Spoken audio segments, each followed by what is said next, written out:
오늘 하나님께서 우리에게 주시는 말씀 구약성경 스가랴 9장 9절에서 12절까지 말씀입니다.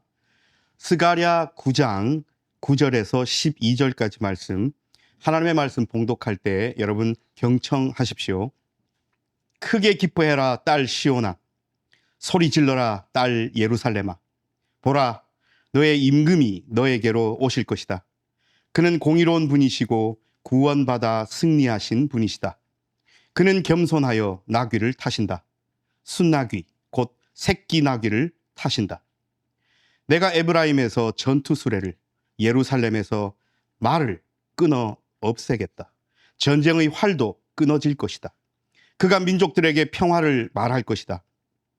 그의 통치는 바다에서 바다까지, 유프라테스 강에서 땅끝까지 미칠 것이다.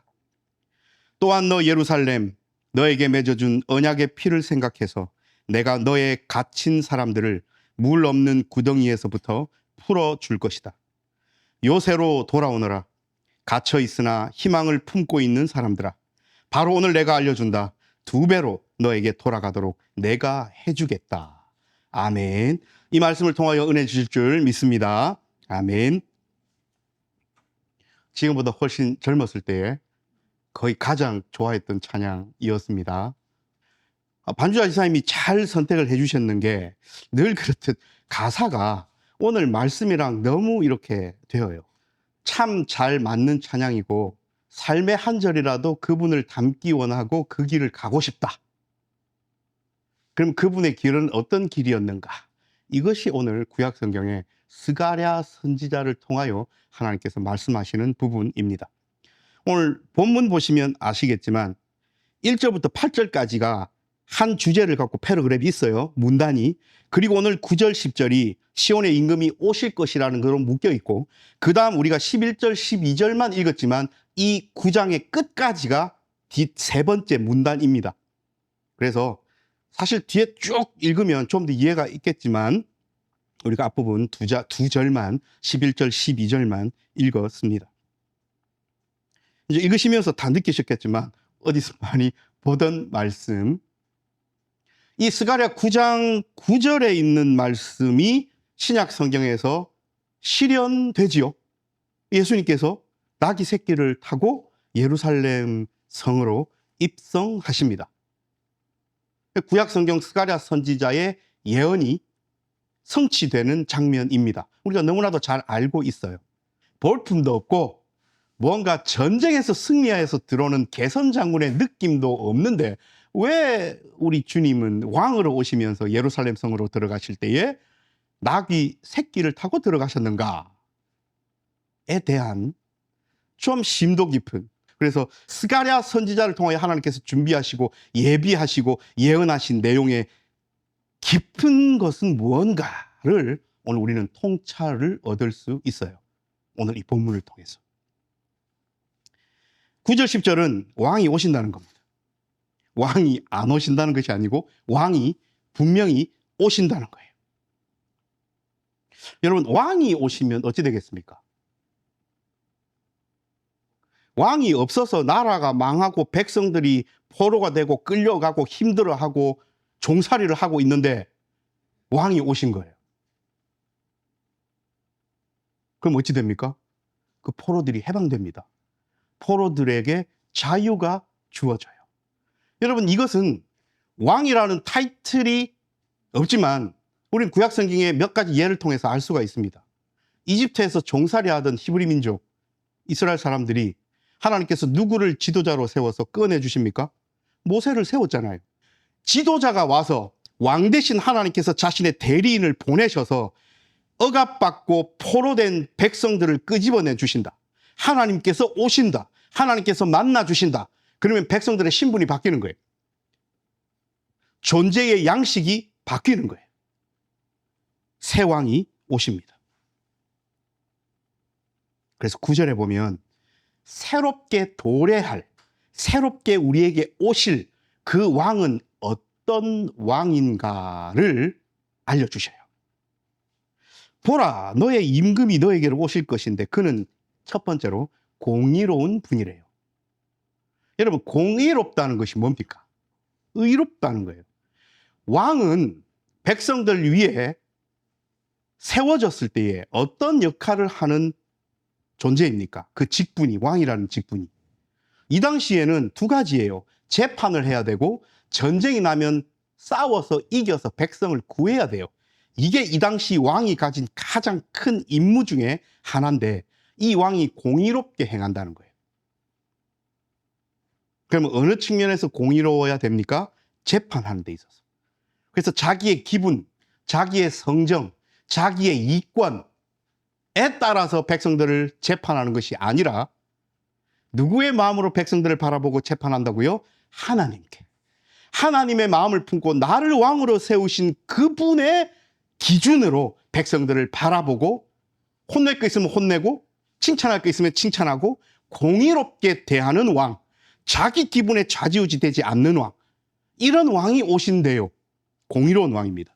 두 번째는요, 우리가 이 부분 오늘 좀 집중해야 될 것이 구원받아 승리하신 분이라고 되어 있습니다.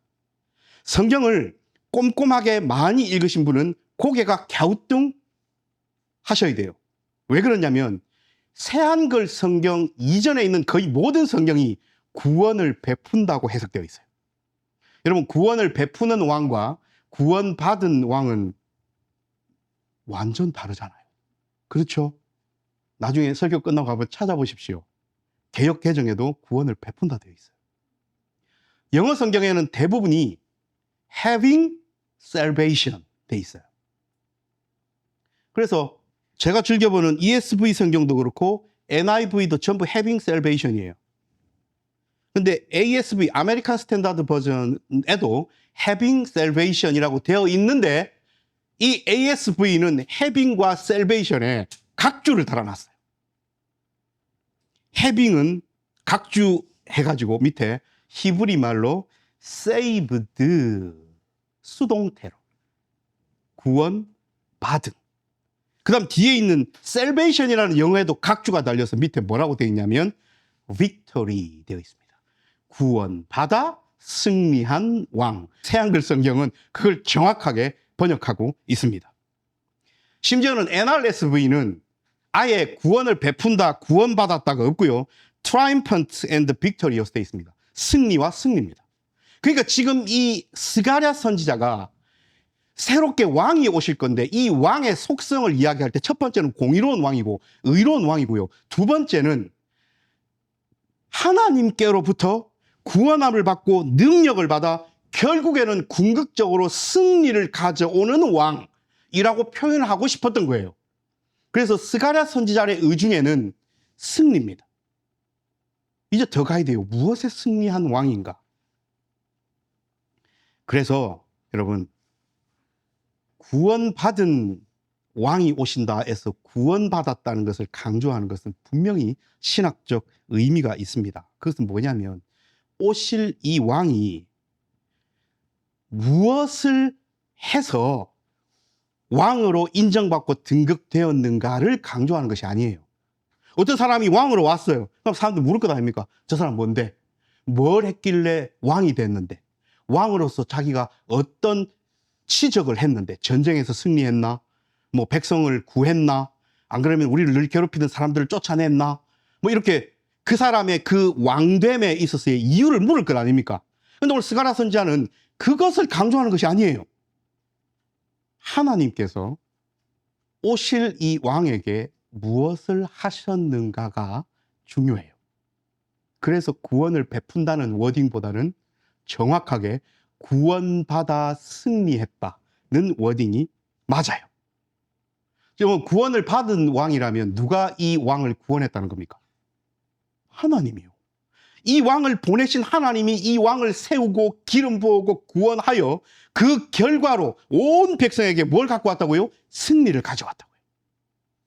우리가 이것을 알아야 합니다. 그래서 이 왕은 겸손합니다. 이래야 맥락적으로 맞아요. 여러분, 세상의 왕은 자기 자신을 자랑해요. 자기가 전쟁터 나가서 상대방을 물리치면 자기의 치적이고 공적이에요. 그래서 개선 장군으로 따그닥 하면서 온 사람들의 환호를 받고 내가 이 일을 이루었다 하면서 들어와요. 그런데 하나님이 보내실 이 왕은 겸손하여서 나귀 새끼를 탑니다. 왜요? 하나님께서 자기를 보내셨거든요. 이 구원과 이 승리는 하나님께서 주신 거거든요. 자기가 한 어떤 것을 과시하는 왕이 아니라 하나님을 의존하는 데서 나오는 왕권을 스가랴 선지자는 강조하고 싶었던 겁니다.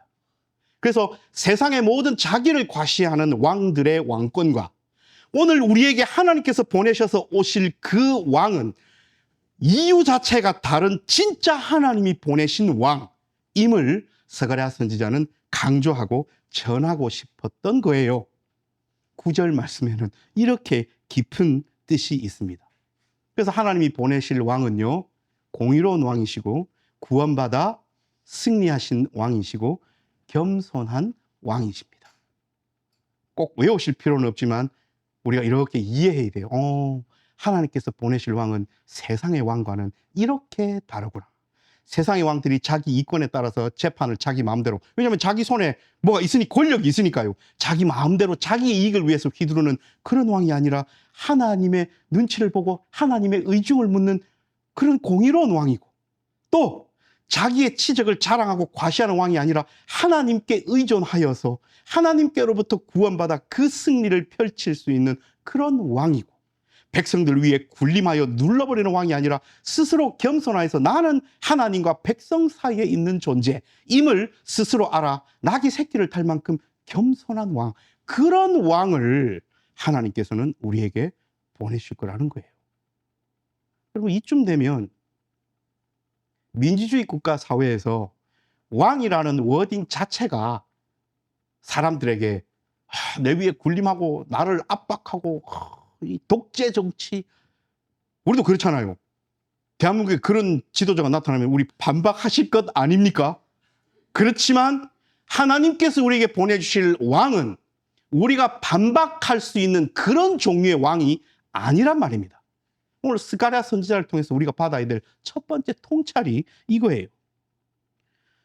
이 왕이 오시면 이제 어떤 일을 할 건가? 이 10절에 나타나요. 10절을 그냥 다 이렇게 읽지는 않겠습니다만 쭉 읽어보시면 뭡니까? 전투수레, 말, 전쟁의 활 다 끊어 없애겠고 끊어버릴 것이다. 여러분, 활의 줄을 끊어버리고 타고 나가서 전쟁을 해야 되는데 말도 없어버리고 전투수레도 없다면 전쟁을 할 거란 말입니까? 안 할 거란 말입니까? 전쟁을 안 할 거라는 거예요. 이렇게 하나님께로부터 부름받아 오실 왕은 전쟁을 안 할 거라는 거예요. 전쟁을 끊을 거라는 거예요. 여러분, 전쟁이 끊기면 뭐가 도래합니까? 평화가 도래합니다. 그가 민족들에게 평화를 말할 것이다. 그의 통치는 바다에서 바다까지, 유프라테스 강에서 땅 끝까지 미칠 것이다. 평화입니다. 여러분, 단순히 평화는요, 전쟁이 없는 상태만 평화는 아니에요. 그것은 시작 단계예요. 블레싱과 홀리스, 온전함이 동반되어야 진짜 평화예요. 그러니까 우리를 압박하고 스트레스 주고 힘들게 하던 모든 속 시끄럽고 물리적이든 정신적이든 우리를 압박하고 힘들게 하던 것들이 멈추는 것은 전쟁이 끝났다는 시작. 그 이후에 하나님께서 우리에게 주시는 복, 그리고 우리 삶에 가득 차고 넘치는 온전함, 성령 하나님으로 가득 차는 상태, 하나님께서는 이것을 보고 참 평화, 평강, 샬롬이라고 말씀하셔요. 그러므로 주일마다 우리가 앞뒤 옆에 분들과 함께 그리스도의 평화가 함께 하시길 빕니다에는 가장 소중하고 중요한 엑기스로 짜내은 하나님께서 우리에게 주신 가장 큰 복된 인사말이 들어있는 거예요. 그러므로 허투루 할 수 없습니다. 일주일에 한 번 하는 인사잖아요. 그래서 막 딴짓 하다가도 목사가 예수 그리스도의 이름으로 평화를 빕시다 하면 여러분 온 마음을 다하여 저 깊은 곳에서부터 다 끄집어내어서 사랑하는 마음으로 평화를 선포해야 돼요. 그리고 나도 그 평화로움을 받아야 돼요. 그 주고받음 속에 기도가 들어갑니다. 내가 선포한다고 이루어지는 것이 아니라 그렇게 주고받는 평화의 선포 가운데 성령 하나님께서 반석이 빗된 귀에 우리와 함께 하심을 믿으며 나아가는 예배 시간 중에 중요하지 않은 순서는 없어요. 그냥 허투루 넘어갈 시간은 없어요. 그러므로 집중하여 인사 나누셔야 합니다. 그러면 이 왕은 오셔서 왜 이렇게 전쟁을 끊을까요? 활도 끊고 말도 끊고 수레도 끊고 왜 이렇게 하실까요? 혹자는 이렇게 질문할 수 있잖아요. 아이고, 그래도 옆 동네, 앞 동네, 뒷 동네 국가들이 나를 막 잡아 죽이려고 압박하고 쳐들어오고 괴롭히고 힘들게 하고 죽이려 하는데 나도 좀 힘을 키워야 되지 않겠습니까? 그 평화의 왕이 궁극적으로 오시면 전쟁으로 힘 자랑하는 시대가 끝났음을 선포하시는 거예요. 전쟁으로 힘 자랑하는 거는 아까 이야기 드렸잖아요. 세속적인 왕이에요. 내가 이겼고, 내가 이뤘고, 내가 쟁취했고, 내가 무찔렀고, 그러므로 너희는 나를 따르라. 나의 위대함을 칭송하라. 이게 세상의 왕이라면 겸손의 왕, 공의로운 왕, 구원받아 승리를 가져올 그 왕은 전쟁을 끊어요. 왜 전쟁을 끊을까요? 전쟁은 누구의 것? 하나님의 것. 그러므로 내가 내 힘으로 실력을 키우고 힘을 키우고 무기를 장착해서 상대방을 무찌른다. 그 순간 전쟁은 누구께 돼요? 내게 돼요. 그러니까 전쟁은 하나님의 것인 것을 인정하는 겸손한 왕이라면 하나님이 앞서 나가 싸우시게끔 해야지. 하나님의 기준에 맞춰야지. 내 힘을 키우지는 않아요. 이게 첫 번째고요. 두 번째는 하나님은 단지 나를 해하려는 원수가 가지고 있는 그 무기만 꺾으시는 것이 아니라 내 손의 무기도 꺾어요. 즉 하나님은 상대방의 무기, 내 손의 무기 다 꺾으셔요. 인간은 그렇게 생각하지 않습니다. 하나님, 나를 괴롭히는 저놈의 무기를 꺾어주시고 내 무기는 가만둬서 이게 차이가 나게 해서 내가 가서 한 방 치면 이길 수 있게끔 승리 주십시오 라고 하지. 근데 하나님의 마음은 그게 아니에요. 하나님은 평화를 선포하십니다. 그래서 둘 다 무기를 끊으셔요. 왜 끊는 줄 압니까? 인간은 손에 무기가 쥐어지면 하나님보다 그 무기를 의지해요. 그 무기에 대한 의존도가 하나님을 넘어가요. 하나님은 용납지 않으십니다. 그리고 오늘 우리에게 소개하신 이 왕의 도래는 단순히 지금 정치사의 어떤 왕 지도자 이야기가 아니고 궁극적인 종말론적 표지로서의 왕입니다. 여러분, 이 세상이 언젠가는 끝날 때에 그게 종말이잖아요. 그때도 전쟁으로 끝나야 돼요. 우리는 그런 것을 기대할 수도 없고 그런 것을 소망할 수 없어요. 우리에게 참 소망이 있어서 마지막 때를 향하여 종말을 향하여 나아가고 있는데 그 끝이 핵전쟁이라고요? 그 끝이 지구의 종말이라고요? 성경은 그렇게 이야기하지 않습니다. 평화를 선포하셔요. 전쟁이 없는 것을 선포하셔요. 우리 옛날에, 지금 젊은 친구들은 모르겠지만 우리 장년층들은 다 아는 노래. 독사굴에 어린이가 손 넣고 알잖아요. 천국의 모습. 사자와 어린 양이 함께 뛰놀고 약육강식, 힘센 존재가 힘 약한 존재를 잡아먹어버리는 그런 곳이 아니라 평화가 도래하고 선포된 그런 시대, 그런 날. 그러므로 우리에게는 평화를 선포하신 하나님을 향한 소망밖에 없어요. 그래서 오늘 제목이 겸손의 왕, 소망의 회복이에요. 하나님께서 우리에게 주실 그 왕의 속성을 모르는 사람들에게는 참된 소망이 있을 수 없습니다. 어떤 왕이 올지 이해를 못했으니까요.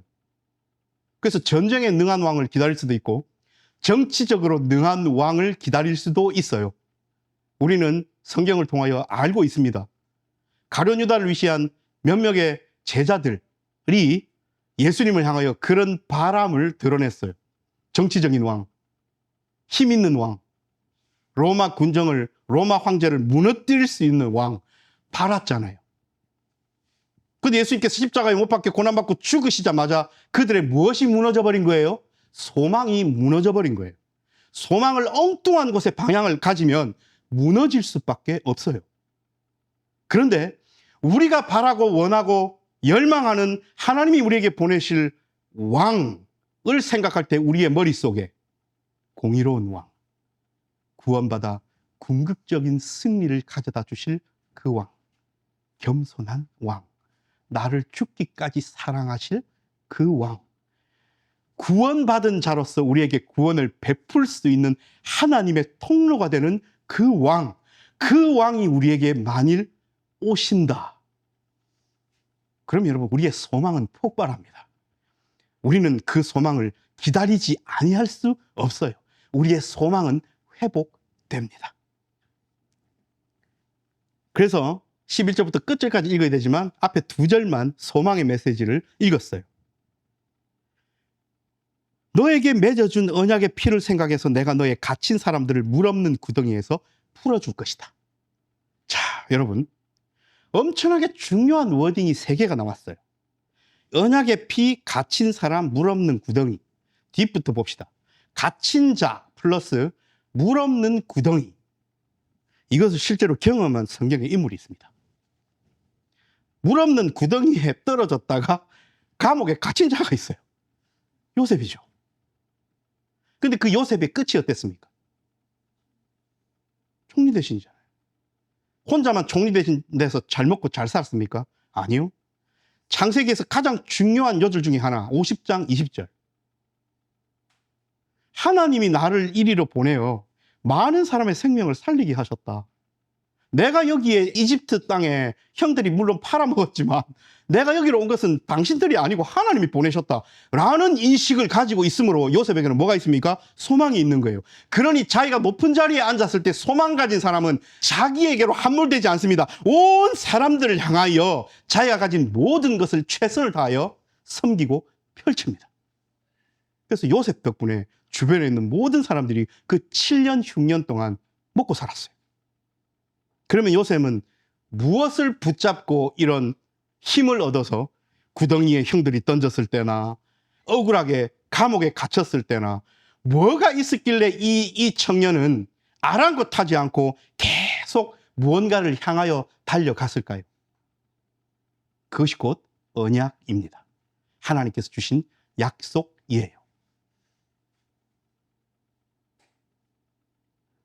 20년 동안 아버지 어머니를 떠나 있던 야곱이 대가족을 이루어서 베냐민을 제외한 모든 아이들을 다 낳아서 아버지에게로 돌아왔어요. 아버지가 누굽니까? 야곱의 아버지가 이삭 할아버지죠. 20년 전에 야곱이 떠날 때도 눈이 어두워가지고 큰아들 작은아들 구분도 못하셨는데 20년이 지나서도 여전히 살아 계셔요. 그런데 여러분, 야곱이 우리가 알듯이 채색 옷을 지어서 요셉에게만 입혔을 만큼 사실 편애했죠. 그러면 아버지에게로 돌아와서 야곱이 아버지한테 아버지 손자입니다 하면서 그 무릎에 누구를 앉혔겠어요? 르우벤을 앉혔겠어요? 유다를 앉혔겠어요? 누구를 앉혔겠어요? 요셉을 앉히는 겁니다. 요셉은 한참 무언가를 습득하기 좋은 어린 시절에 누구의 무릎 위에서 하나님의 말씀을 들었다고요? 이삭 할아버지의 무릎 위에서 하나님께서 증조 할아버지인 아브라함과 할아버지인 이삭에게 말씀하신 언약의 말씀을 요셉은 다 들었던 거예요. 그래서 요셉은 하나님의 약속을 붙든 사람이에요. 오늘 언약의 피가 나왔습니다. 언약의 피 그러면 또 뭐가 생각납니까? 우린 매주 행하는 성찬이 생각나지 않습니까? 이 떡은 생명의 떡이다. 이것은 너에게 주시는 하나님의 언약의 피다. 여러분, 떡과 잔이 누구를 상징하고 있으며 누구의 어떤 행위를 우리에게 기억시키는데요? 예수 그리스도의 고난과 십자가 죽음 아닙니까? 그러므로 여러분, 그 왕이 오시면 이런 일을 행하신다는 거예요. 말씀을 맺습니다. 이런 말씀을 들었는데 여전히 내 삶은 포로 상태예요. 어찌해야 되겠습니까? 하나님이 보내실 왕이 오신다는 소식도 들었고 그 왕이 오시면 언약의 피를 생각해서 갇힌 자들, 물 없는 구덩이에 빠진 사람들 다 구해주실 거라는 소망의 메시지를 들었어요. 그런데 나의 지금 삶은 여전히 갇혀 있거나 여전히 쓰러져 있거나 여전히 낙심 가운데 있어요. 해결된 문제가 아무것도 없어요. 힘들어요. 이때 하나님께서 우리에게 요구하시는 것이 뭐예요? 믿음입니다. 그래서 믿음, 소망, 사랑 이 세 가지는 항상 있을 것인데라고 사도 바울 선생님이 말씀하신 거예요. 여러분, 말씀을 마무리하면서 중요한 이야기를 드려야 돼요. 믿음은 내가 지금 갇혀 있고 힘들고 낙심하고 절망 가운데 살아가는데 그러지 않은 척하는 것이 믿음이 아닙니다. 우리는 착각할 수 있어요. 어떤 사람이 정말 힘들어요. 어떤 사람이 정말 낙심해 있어요. 마음이 무너졌어요.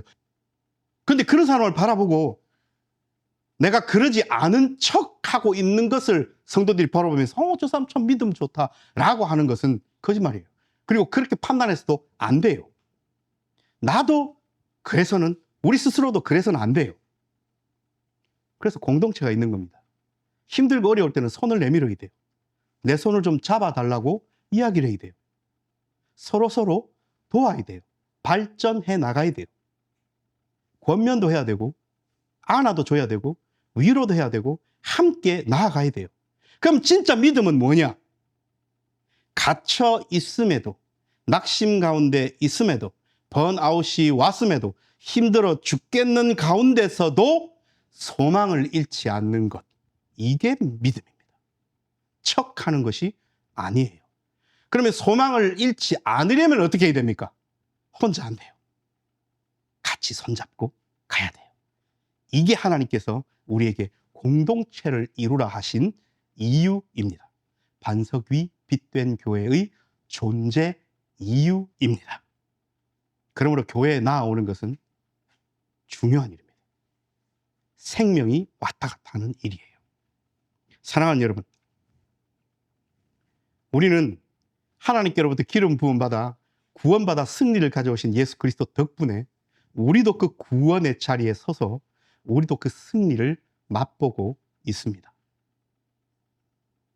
하나님께서는 이번 한 주간 우리를 향하여 불꽃 같은 눈으로 바라보시면서 누가 삶이 아프고 힘들고 퍽퍽하더라도 함께 손잡고 소망 잃지 않고 살아가는지, 아니면 누가 실제 믿음 없으면서 믿음 있는 척, 안 힘든 척하고 있는지 바라보고 계십니다. 기도합니다.